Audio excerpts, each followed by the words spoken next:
And Sean Combs, once the king of hip-hop, has had a career that spanned decades, from launching some of the most successful artists in the game to throwing lavish parties that became legendary. His name has been synonymous with power, success, and luxury. But now, his trial is officially underway. Facing charges that could bring down everything he's built, he's no longer just the man who throws the wildest white parties. He's the man facing federal charges that could change his life forever.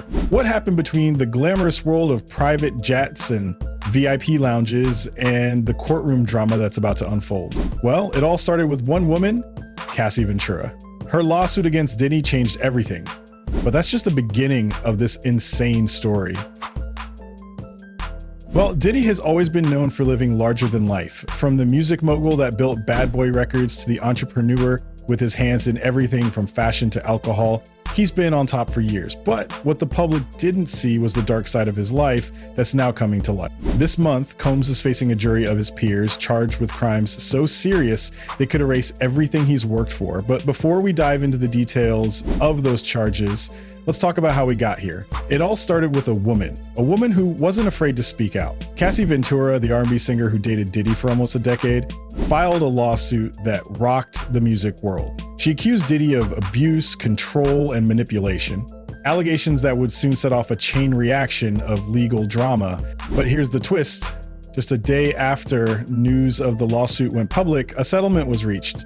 Case was dropped, and Diddy walked away with no admission of wrongdoing. Case closed, right? Well, not exactly, because that's where things get really interesting. The lawsuit Cassie filed against Diddy wasn't just about money. It was about the truth. According to her, Diddy wasn't the man the public saw in the spotlight. Behind closed doors, he was a vicious, cruel, and controlling man. Cassie described a life where she was forced into a controlling, abusive relationship, one where her every move was dictated by Diddy. The settlement was quick, almost instantaneous, but that wasn't the end of it. In fact, it was just the beginning. Once Cassie spoke out, a flood of new accusers came forward, revealing more disturbing details about Diddy's private life. Civil lawsuits stacked up, painting a picture of a man who used his power to manipulate and abuse those around him.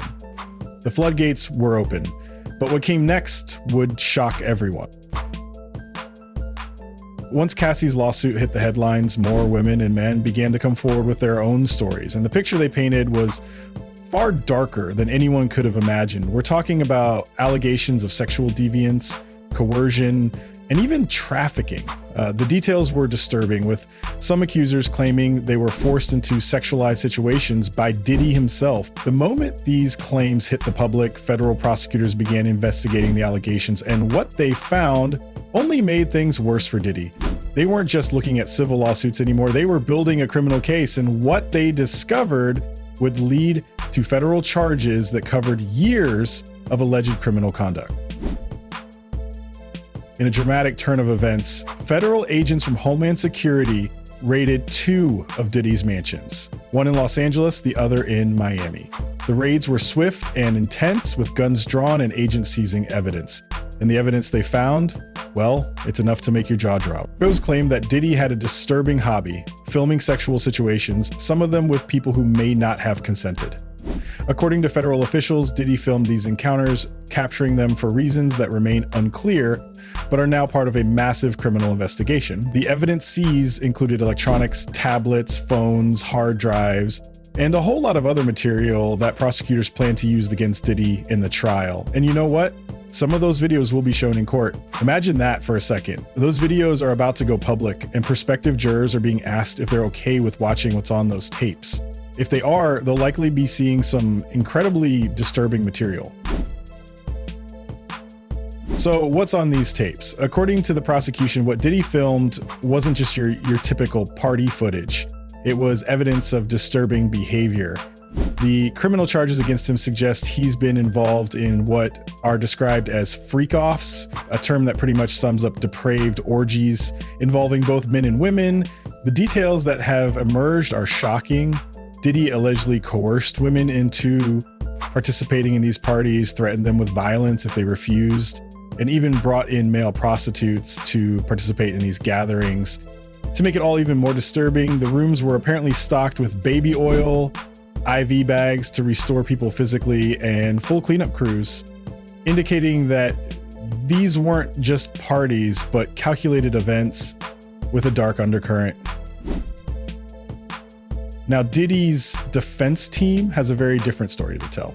They claim that everything going on behind closed doors was consensual, that the people involved were adults, and that no one was forced to do anything against their will. They say that these were private sexual encounters, and what's being portrayed by the prosecution is an invasion of Diddy's private life. But can the jury believe that? After all, the video footage of Diddy dragging and kicking Cassie through a hotel hallway seems pretty hard to explain away.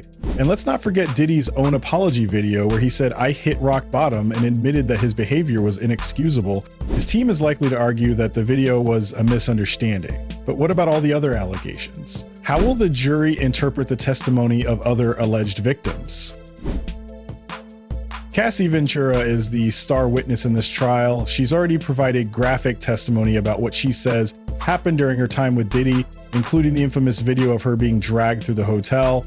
She's not the only one, though. There are 3 other alleged victims who will testify. Though they'll be protected by pseudonyms for their safety, the trial won't be televised. There are no cameras allowed in federal court, but that doesn't mean the world won't be watching. Journalists will be covering every moment, and the public will get to see what's really going on behind closed doors. How will Diddy react when the evidence is laid out? And will the defense be able to convince the jury that it was all just consensual adult behavior? Only time will tell. The trial has been going on for just some days now, and Diddy's legacy is on the line.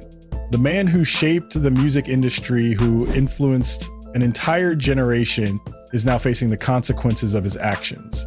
Will he be remembered as a mogul who built an empire, or as a man who used his power for something far darker? The trial may take weeks, even months, but as more details come to light, one thing is clear. The story of Sean Combs, aka Diddy, is far from over. The question is, will he be able to walk away from it all, or will this be the end of an era? The trial may take weeks, even months, but as more details come to light, one thing is clear. The story of Sean Combs, aka Diddy, is far from over.